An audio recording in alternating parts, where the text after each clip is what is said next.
Hello, everybody. Today the ban list dropped for Yu-Gi-Oh! And it was a pretty decent list.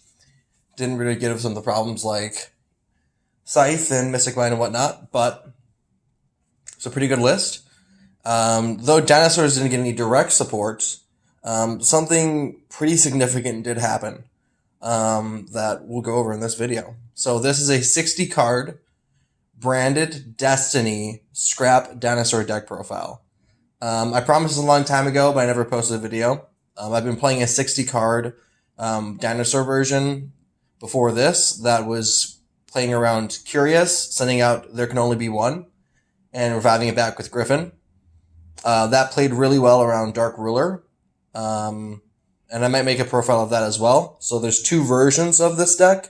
This is just the first version. That's not focusing on There Can Only Be One in that combo, but focusing on just being able to just play just really broken engines together and play through hand traps.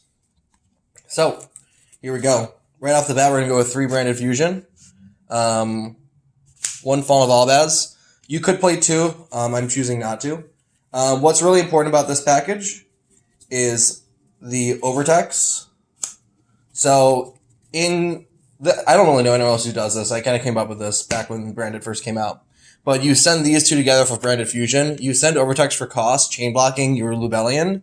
If you have anything else to send to the graveyard here, then you're very easily able to go for your Mirror Jade. Sometimes you'll actually end up going for your Dracostapelia, though it's not often, if you need to shuffle back overtext from the grave. But it's more times than not you're going to be going for the Mirror Jade.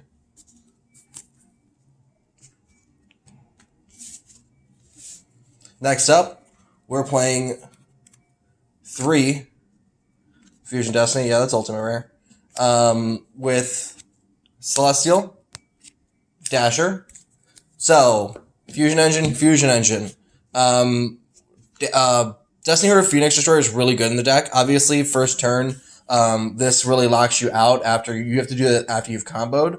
But after for turn, if you're turn 0 or turn 1, your following turn, just a baby plus DPE is going to be able to get you going. And DP is a really good grind card. Plus the graveyard effects of these two are nothing to scoff at. So it's really nice to have this back at 3 from this ban list. I think it's going to really make a big difference for this deck because dinosaurs in the past, when they did come back into the meta for just a little bit, they were playing the Fusion Destiny engine. We got more engines. 3 Nadir Servant. This also just came back to 3 on the list. Yes, we can actually take advantage of the Dogmatica package here. I'm playing 1 Ecclesia, and I'm playing 1 Fleur de Lis. I couldn't fit a punishment in. You could potentially side 1. You could put one in if you don't want to play some of the cards I have in the deck later on. If you don't play some hand traps and whatnot. But I typically go Fleur de Lis. Yeah. I do want to try and fit a Titanic card in the extra deck as well, but I haven't found space yet. But as of right now, this is it. Now we're getting into our dinosaur packages. 3 Ovi, 1 Misk, 2 Animadorned, 3 Baby, 1 Petite, 1 Rex, 2 Conductor, 2 Scrap Raptor, 1 Chimera.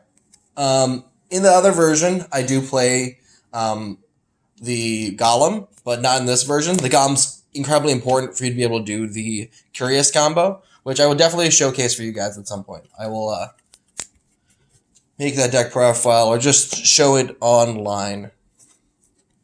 Continuing the dinosaur line, 3 Dig, 2 Pill, 3 World, very standard. Our Terraforming, Diagram, Lithogasm. This is a win con in today's metagame. This is insane against Tier Element. It absolutely destroys them. So if you're playing any dinosaur variant, this has to be in your deck. Now for some consistency cards. 3 Prosperity, 3 Small World. This is an absolute must in 60 card dinos. It turns anything into what you need. It's really, really strong. I can't imagine not playing Small World in a 60 card Dino version. The thing about playing 60 card Dinos is you actually um, increase your card count, which helps you prevent you from seeing those bricks, and it allows you to play all these engines with hand traps. You can't play a 40 card version with all these bricks because you're going to draw them too consistently, and you don't have the space to play the hand traps. You need more engines, more ways to go. Because the game is moving at a pace that's rapidly increasing, eventually everyone's going to move to 60 card decks. No one's really going to be playing 40 card decks in like 2 years from now because the game's going to continue to progress and we won't need to minimize our deck size to increase efficiency. The deck will already be efficient. 3 Bell. I want to talk about this card for a little bit. This card is absolutely insane. Not only does it protect you from cards like Crow or Call By and whatnot, it is so good against Toad. It is able to stop Toad from negating your monster effect because Toad would set your monster. This will stop Toad when it tries to do a negate against you. It's pretty crazy. No one really knows about that. If they negate a spell or trap with Toad, this won't work. It only works if they negate a monster. But regardless, it's absolutely nuts. That's a very little known hidden effect about Bell. 3 Imperm.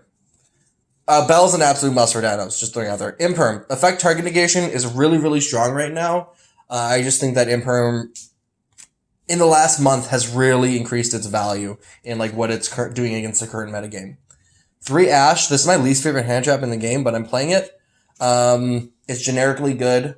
I wanted to work Gamma in. You know, Gamma would be really good protecting all these different spells and fusion cards. But at the same time, it is a few more bricks, and I hate going first and then it just sitting there if I don't end up using it. And I'm not really able to make the Lambda. I do miss Gamma, but it was a necessary cut. 3 Ogre. I absolutely love Ogre in today's metagame. I think that the removal from field is sometimes more effective than a card like Valor or something. It's just really, really strong. Imperm is a little bit different than Valor, obviously, being a trap card. But Ogre being able to remove that card from the field for me is extremely valuable. And we all know that this is really good against Gigantic. So really, really nice. This is a 12 hand trap lineup. That is it for the main deck. These packages are just absolutely disgusting. I mean, that's just all free advantage for little to no cost. I mean, this is 1 card combo for the deck. It's just absolutely disgusting. This nets you a Conductor with a Mirror Jade, and then a following another Branded Fusion for the next turn. On top of that, if you did draw Fusion Destiny, you're going to have a DPE, a Conductor, and a Mirror Jade just off of 2 cards. It's just so gross. Lingriba, Scrap Wyvern, Unicorn. I just put Appaloosa back in. I don't know if I'm going to keep it in an Axis Code Talker. Man, this is super flexible.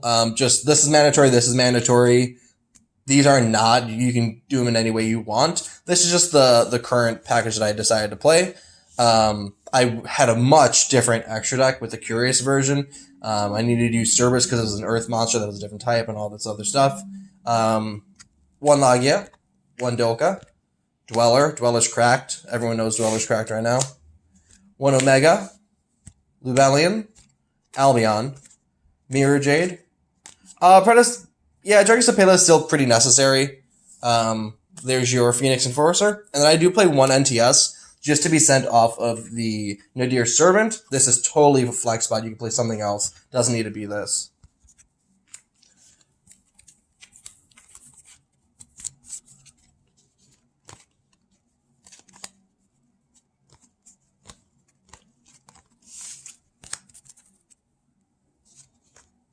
All right, next up is the side deck.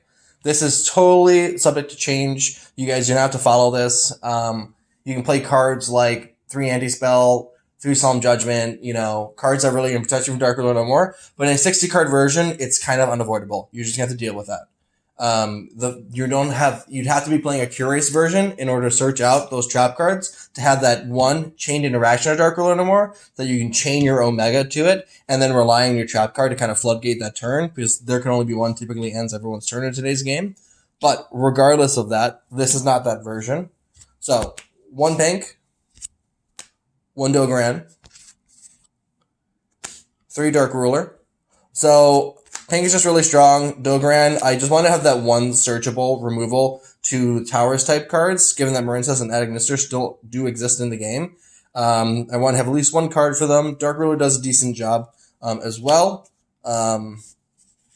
Then I am part of the problem. We're side decking 3 Mystic Mine. So you are a combo deck that no one is going to put on having back row or like needing to destroy spells or traps. So it's very easy to just win game 1 and then throw this in and take game 2 because of it, or clutch a game 3 because of this card, because they will not have an out, because they will not put them in, or they'll take them out against you. I promise you that. This is like, it's a cheat code to win matches. It's gross, and it's unfortunate that it's still in the game.